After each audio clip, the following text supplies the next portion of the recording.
You're listening to another Ambitious Entrepreneur Network.com podcast, the voice for entrepreneurs and small business. Now, onto the show. You're listening to the award-winning podcast, The Ambitious Entrepreneur Show, featuring business leaders to help you navigate a constantly changing marketplace. Want to become known as a trusted authority while building a thriving business you love? The Ambitious Entrepreneur Show will show you how. Here's your host, Annemarie Cross.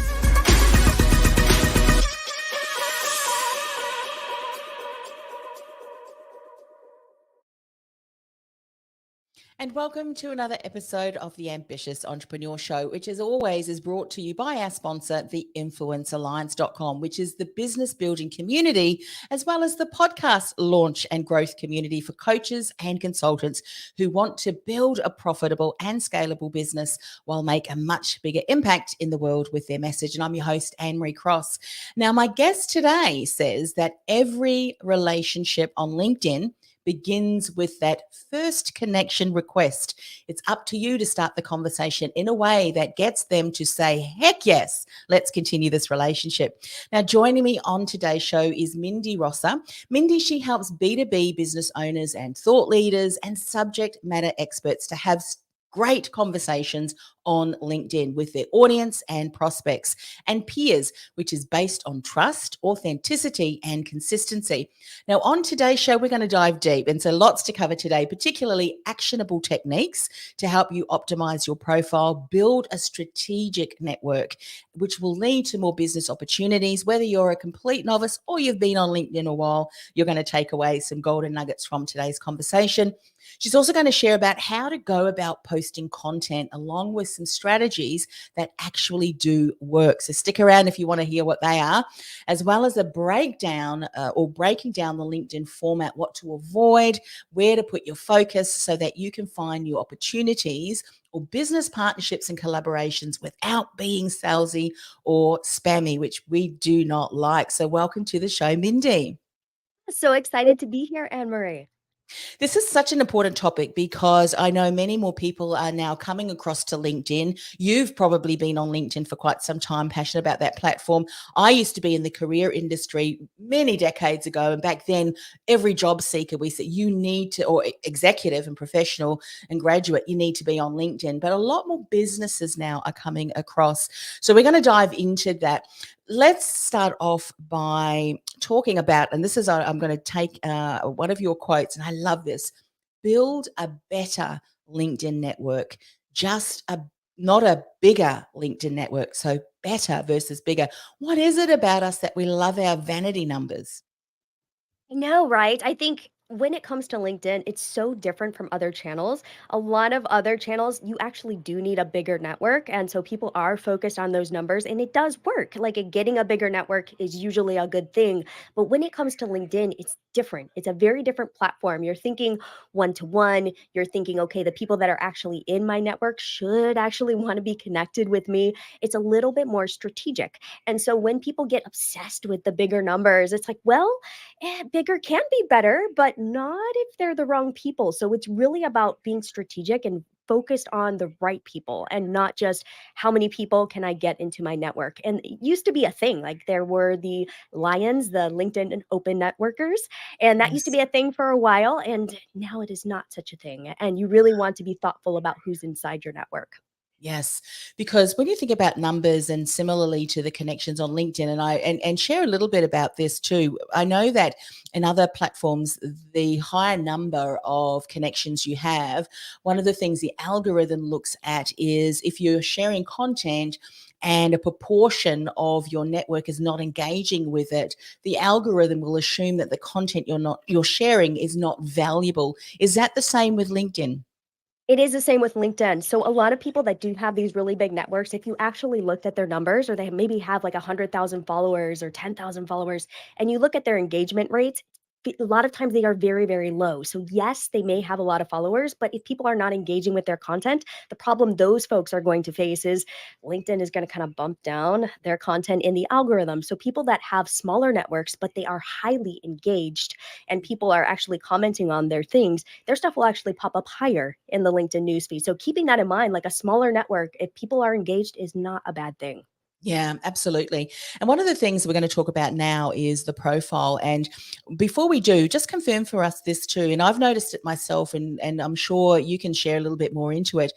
The people who are on LinkedIn versus, say, other platforms, there's a difference, isn't there? Because they are business owners, they're professionals, they've got a higher bracket, I think, of income. They are there to network and also to do business. So to look for opportunities, to invest. They're looking for someone to support them in their team. So it's a different psyche of people who are on LinkedIn. Share a little bit more about this. Yeah, it's different on LinkedIn than other channels. I think one of the ways I like to describe it is when we come to LinkedIn, it's like we're putting our work hat on. So we're in our professional mode. So we may be the same person on LinkedIn, Instagram, Facebook, TikTok, but we're coming there with a different mindset. And when we go to Facebook and Instagram, it's a different vibe. Like we're looking to be entertained, maybe inspired, but it's not really where we go to put our like serious networking professional hat on. And so when we go to LinkedIn, it really is about doing business and people expect you to be much more professional. So if you have a very lighthearted Instagram, I've seen people try to pull that same vibe into LinkedIn. It doesn't work so well. You may get a little bit of engagement, but people on LinkedIn are going to go, that's just a little too casual. You need to think professional. You need to think, okay, we are here to do business. We want to do business with each other. And it's a better place to network too, because people are coming there with that intention versus on Instagram where you're trying to cut through the noise, I think, in the DMs and people just want to have fun conversations. So advantages, there's pros and cons to that, but I think that's the beauty of LinkedIn. Yeah, me too. I have to agree. Let's talk about some actionable techniques that you see can make a huge difference if you make them to your profile. What are some of those things?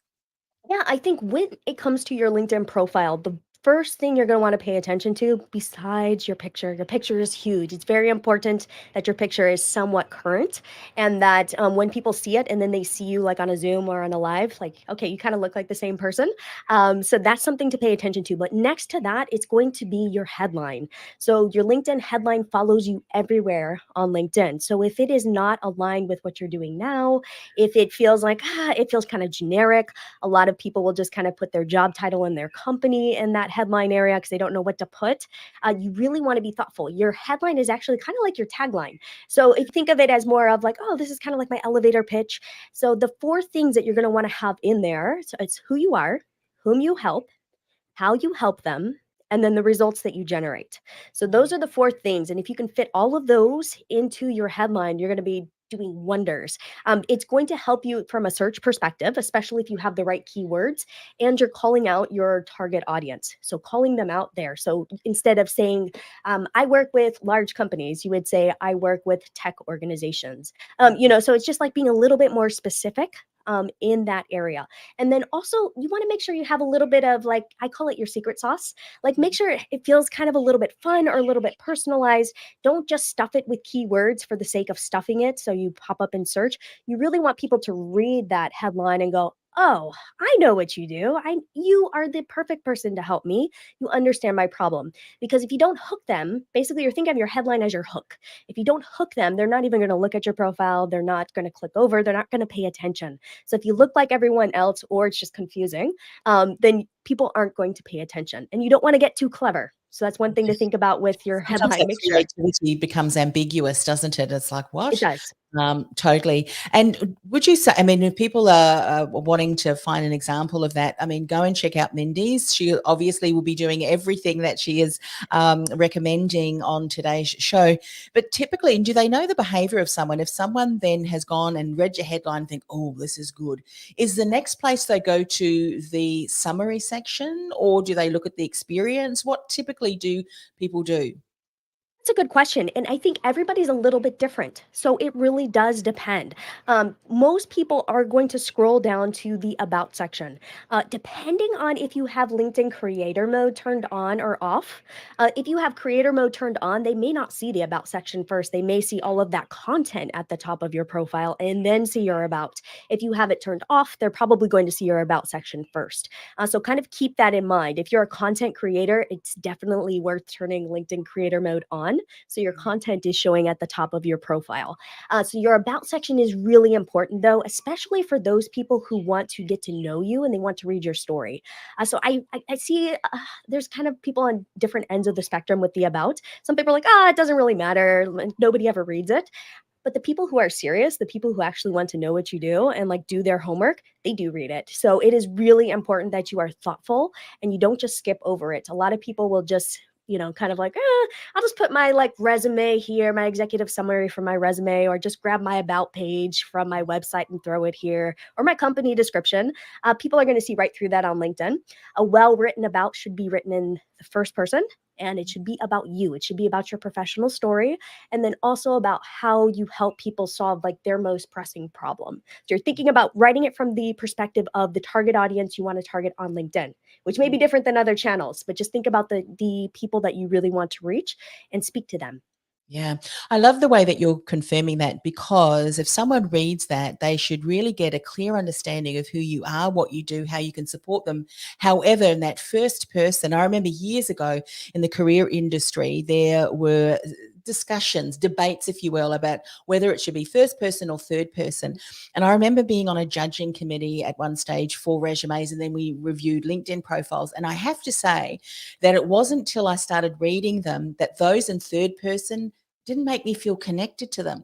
But those in first person, I felt that I knew them if they were well written. And I think that really is really important, isn't it? It's as if you are sharing a little bit about yourself to someone who's reading it. And it's interesting that you should say that people often will assume that no one's going to read that. Isn't it true? And I don't know if this is still true, but I'm assuming it is, because it's something that I do. If we go to a website, one of the first places we go to is the About, because we want to find out a little bit more about who is running that organization or who's on the team, that kind of thing. Similarly, on LinkedIn, if we see this great headline, this great photo, we want to know a little bit more about that person, don't we? So it's something that I think is just natural behavior. We want to know a little bit more. Yeah. Make that stand out and connect, and in first person. So, and by the way, if people are thinking, what's first person and third person? Third person is when you would give your name, like Mindy is a so and so and so, and if first person would be I, so and so. But make sure there's so many, not so many I's, because there's different Yeah. ways of writing it. Again, go and check out Mindy's profile. I'm sure there's lots of great examples there. All right, so we've gotten through the compelling headline. It's a great hook. We've got a great about section, the summary, and it does all of those wonderful things. Let's talk about content, because as you said, if many of my listeners I know are solo or they've got a small team, but they're coaches and consultants, so they're very much experts in their field, trusted authorities. And as a trusted authority or an aspiring trusted authority, sharing valuable content is something that we should be doing to build that thought leadership. What are some things that you can share around content? Yeah, I think from that perspective too, and just thinking as an expert, it is critical that you are sharing content. You already probably know this. You're probably already creating plenty of it, but it is really important that you're sharing it on LinkedIn as well. A lot of people overlook it. I think there's a lot of fear and worry about, I don't know. I know how to post on other channels, but I don't know how to post on LinkedIn. And so there's a little bit of hesitancy to post. Or some people on the other end of the spectrum will just like take exactly what they post on like Facebook or Instagram or TikTok and post it on LinkedIn, which is a big no-no as well. So there's a little bit of nuance, I think, to LinkedIn. But just I think the biggest thing to keep in mind is if you are posting content elsewhere, you can post content to LinkedIn. Like you can post similar pieces of content. If it feels a little too, I would say, casual, then you might want to like professionalize it a little bit, is kind of how I would say it, or just play with the verbiage. So sometimes just some subtle tweaks to language, maybe not using as many emojis. These types of things are ways that you can kind of take what you've written elsewhere and also post it to LinkedIn. LinkedIn content, what works really, really well right now is pay attention to LinkedIn creator mode. Like LinkedIn loves creator mode. So if you turn creator mode on, if you're creating content, you should turn it on as long as your network is not too small. And when I'm saying too small, I mean under 500. So if you're still trying to work to get to that 500 plus number, leave it off for a little bit until you get to that number and then turn it on. Because what you're going to get when you turn it on is the LinkedIn newsletter feature and then also LinkedIn Live. And it may take you a little time. LinkedIn kind of approves those and kind of gives them out every few weeks, every few months. So just kind of be on the lookout for when you get access to those features. But the live stream feature, like what you're watching now, that is huge on LinkedIn. And LinkedIn loves it. It puts it at the top of people's news feeds. It's very engaging. It's a fantastic form of content on LinkedIn right now. And then the newsletter feature. So if you are sharing articles, like long form articles, I used to say don't share them on LinkedIn because you should share short posts. They worked better for so many years. And now that's not the case. Because of the newsletter feature, LinkedIn is trying to push people towards using more long form content. And I think they're trying to kind of shy away from all that, like I call it the Twitter pithy content. It's like the bros all talking and sharing like really clever one liners.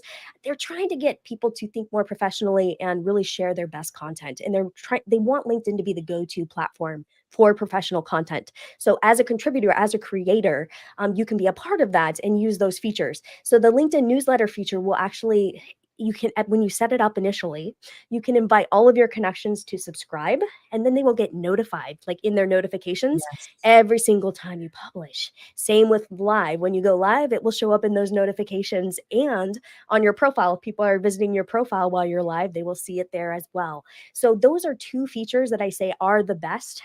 If you have content and you want to republish or share that content on LinkedIn, those are where you're going to get the most bang for your buck. Though it's also good to post in the feed too. Yeah, look, absolutely. One of the things that I find too is that engagement we know is really important. But I have found, and this is what other people have said too, is that you'll get certain level of engagement sometimes even after the fact, because that's the beauty of LinkedIn. People can, if they suddenly come across your profile and you've got some great content, they will continue to stay there. That's what I do too. You almost binge watch or binge listen Yeah. or binge review. But what I find as well is that people the behavior on LinkedIn, they may not engage with your content, but they're in your DMs. I think I need to talk. They send you a message. And that what happens too. So in some instances, yes, engagement is great to get your content out to more people, but don't be disheartened if they're not, because you'll probably find if you've got good content and it's for your ideal client and valuable, they will most likely bypass the engagement and go straight to your DMs, won't they? Is a fantastic point, and I'm so glad you brought that up because I think a lot of people, I was just having a conversation with a client today, like, oh, my views are kind of low. It's like, well, you know what? What you have to pay attention to is look at your DMs. They're blowing up and you're getting all of these responses. A lot of people do not feel comfortable commenting publicly because it is attached to their name. And especially if you are talking about a topic that maybe is not aligned with their area of expertise or what they want to be known for. Like they may be curious about that topic. Maybe you can help them. And a lot of times we have to remember that the content we're posting is probably a weakness of our potential prospects and clients. So are they going to want to share that that is a weakness for them or ask a question that they are not sure of? Is it going to sound silly? They may not want to tip the hat there. So what they're going to do is they are going to send you a DM and say, hey, that was fantastic. Like, can we keep this conversation going? So the beauty of LinkedIn is not just the megaphone effect of let's publish content here, let's become the biggest thought leader and get the most followers. It's really, I call it the magic is in the DMs. So you are going to have those back and forth conversations. And if you're on LinkedIn and you're thinking, I just want to post, well, you are not going to get the results of the people that actually use LinkedIn for what it's intended for, which is there's always that content side. You should be sharing content. Most people, at least. There are some people that it's not such a fit, but experts, if you're an expert, you should be sharing content, but you also need to have a really healthy LinkedIn messaging inbox where there's Yeah. a lot of activity going. There's a lot of back and forth. And if it is feeling kind of dead in there, then there's something that's not quite right. You're either not doing enough outreach, your content really isn't resonating. Maybe you haven't found your target prospects yet and you're still trying to figure that out. But you do want to make sure that when you go in there, like each day, there are some messages, or at least every week, there are some messages, some back and forth happening there. Yeah, so important. That leads us to the connection request, because to grow your connections on LinkedIn, often it is going out and seeking those wonderful opportunities. What are some do not do these, avoid these connection requests, or the way in which these people request a connection? What are some things we need to look out for? Yeah, I think some of the do not do's, never send a blank connection invitation, unless you actually just had a real conversation with that person or they know who you are. Because if you just send a blank one, it's like, come on, you didn't even take the time to write me a quick little note. So that's a really big no-no. And some people don't understand that on LinkedIn if they're accustomed to other channels, because you just go follow people. You don't write something along with it. On LinkedIn, it's expected that you do write a personalized connection if you don't know the person. So that's one of the biggies. Another biggie is don't sales pitch. And I know like sometimes it's really easy to do that, or we come across like a really clever template and it's like pitching to go to my website and hop on a discovery call with me, or I have this service. And there you can tell that they're using like fill in the blank names and fill in the blank company fields. And so if people can tell that it's like fill in the blank templates, then they're going to just ignore it, because we've gotten so many of those in recent days that you're just going to be kind of disregarded. So the key with a good connection invitation is you really want to focus on personalizing as much as possible. And sometimes that personalization doesn't mean you have to go read their entire profile, spend 10 minutes like looking them up and Googling them. It's really just like if you notice that they posted a piece of content, or maybe there's like there a certain focus that they have, you're like, ah, cool, you're in the same space. Or it could be that you share one of the things that's working really well on LinkedIn is that you share a common community, or you can see that they're a part of an affiliation or organization that you're familiar with, or they like the same type of thought leaders, or some people in your space. So those are good ways to connect with people where you don't really have to do a ton of research. I think sometimes we feel like, oh, I have to personalize this. I have to make this as personal as possible. Like you don't want to be creepy. I've seen people overdo it and like start digging on Instagram and look up like some old photo and reference that photo. And you're like, no, no, no, no, not like that. Not that personal. Like keep it professional, but just kind of reference something if possible. Or you want to make sure that you say something along the lines of like there's a synergy, there's got to be some obvious reason why they're going to say, oh yeah, of course I'd like to connect with you. You don't want them to think too hard. And I think that's the key. Like if you're making them think like, okay, are you going to pitch me? Are you a salesperson? Like why are you reaching out to me? I don't see the connection here. You've already lost them. So you want them to just kind of have an immediate reaction like, of course, I'll connect with you. Yeah, brilliant. And, one of the things, and I know you're going to talk about breaking down the LinkedIn format, what to avoid and where to put our focus. So, love that you're going to share that. So, someone's just connected, and how often then it just remains a connection? Nothing actually happens from there. So, let's then segue into this next piece that you want to share around the format.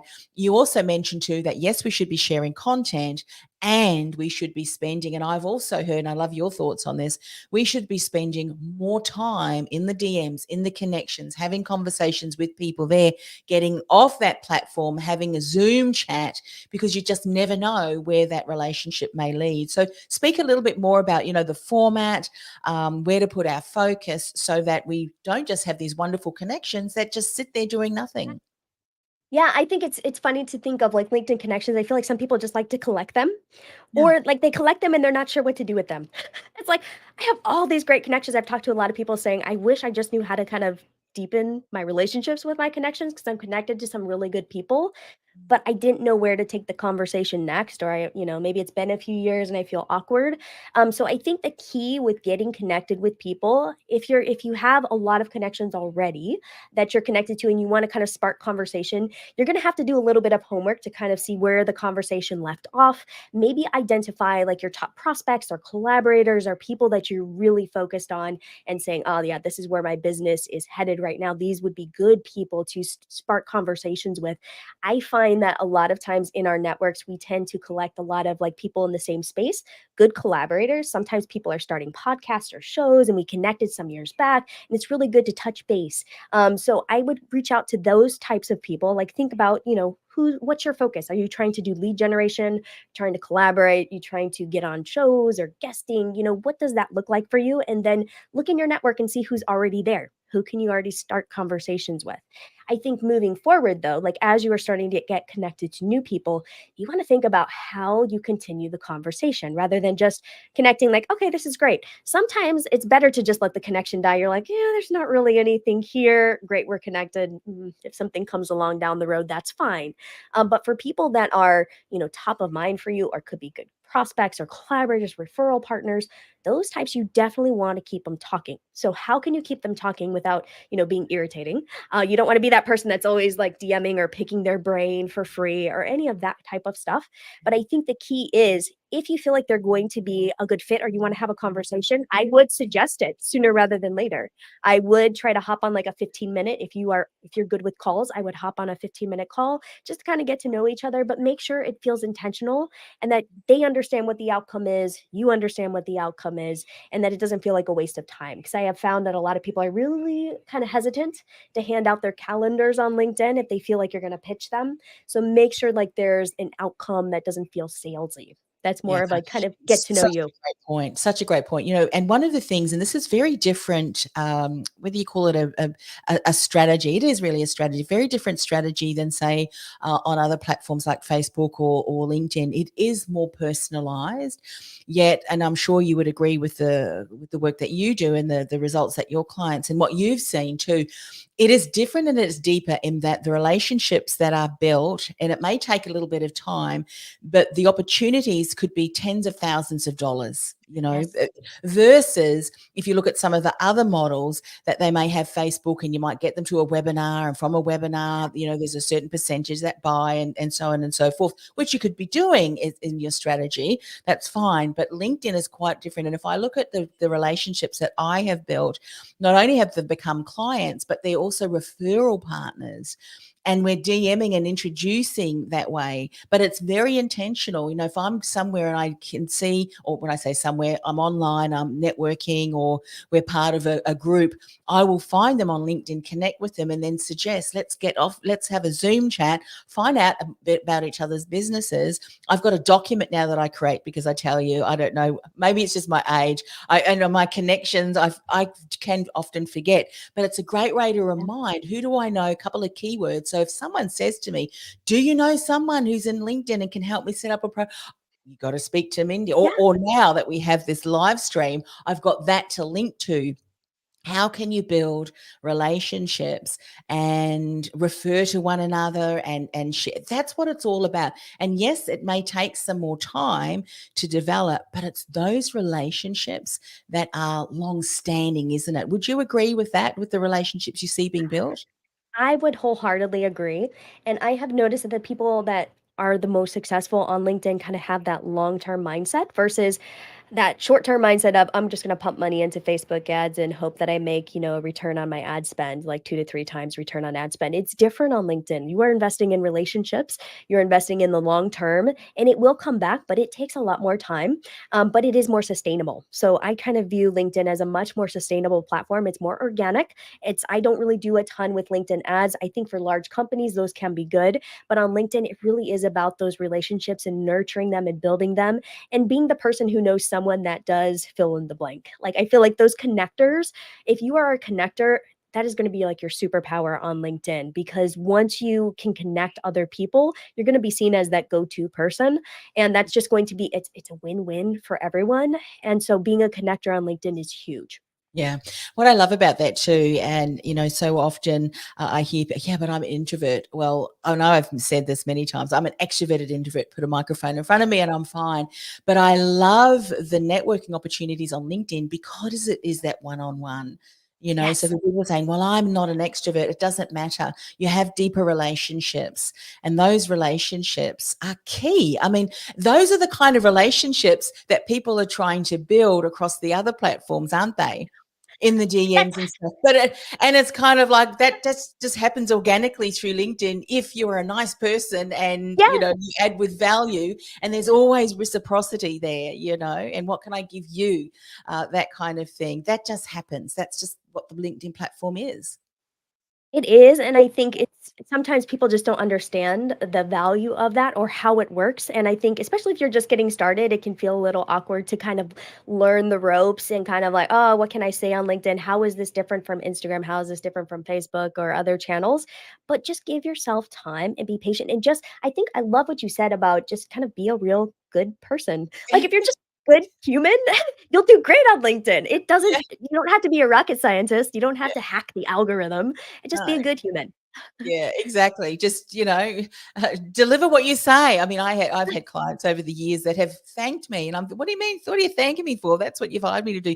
And they say you'd be surprised at the amount of people that promise the world but give anything less. And you kind of think in that way. Just be a nice person, be a good person, and yeah, deliver what you say you're going to deliver, and that's how you build your connections and your business. Look, I know that we have just scratched the surface. I mean, there's exciting things that LinkedIn is adding. I mean, you've spoken about LinkedIn Live, which of course is just one of the platforms we're actually streaming across multiple different platforms. StreamYard allows you to do that. But one of the things that I'm really excited about, haven't quite dived into the newsletter yet.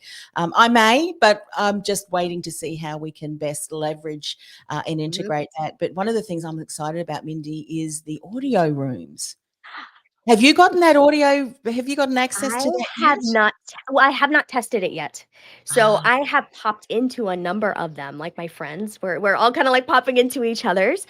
Um, I think it's fantastic. It's very much like Clubhouse, and I yes. think it has this different vibe and this feel, though, and that I think it's going to be interesting, I think, to see how LinkedIn Audio Rooms is different, but then how people actually want to engage with it. I find some people really like them, and then others are like, I don't really want to be that participatory, or some people prefer video. So it really just depends, I think, your audience. Like, if your Yeah, audience is audio, then it's like, of course, you should be doing these types of events. And some people feel so much more comfortable because there is not video involved. They can kind of be out and about and pop in, pop out, So I think it's an exciting feature. So I'm yeah. excited to see No, how it I'm rolls out. excited about it with the LinkedIn, and I have been on Clubhouse a couple of times, but I just really didn't resonate. The reason being, and this is why I love the LinkedIn, is that you are already building connections on LinkedIn, and if you are strategic in the way you're leveraging it, and it doesn't just another thing to do, I think it would give you an incredible opportunity to be able to further the relationships that you're already building on that platform. Whereas Clubhouse is external to any other platformer, isn't it? So It it is. makes sense to look at, well, how can I leverage that? Just out of interest, how do you know when you've got access to it? Do you get an email from them or something shows up on your Yeah, profile? you will need to check. So what I do is I check to see my events. So pretend like you're setting up an event, and once you have it, you'll see it right there. It'll ask you if you want to do an audio event. So that's where Ah, you will see there it. you go. There you go. Well, I tell you what, if I ever get it, I'll get you back and we'll do an audio room That will together. be fun. And that's the thing, isn't it? And here's one thing, we'll finish and then I'll give you an opportunity, Mindy, to share how people can connect with you. Please connect with her on LinkedIn. That is a first. But we always think as business owners, we need to have things perfect. We need to have everything.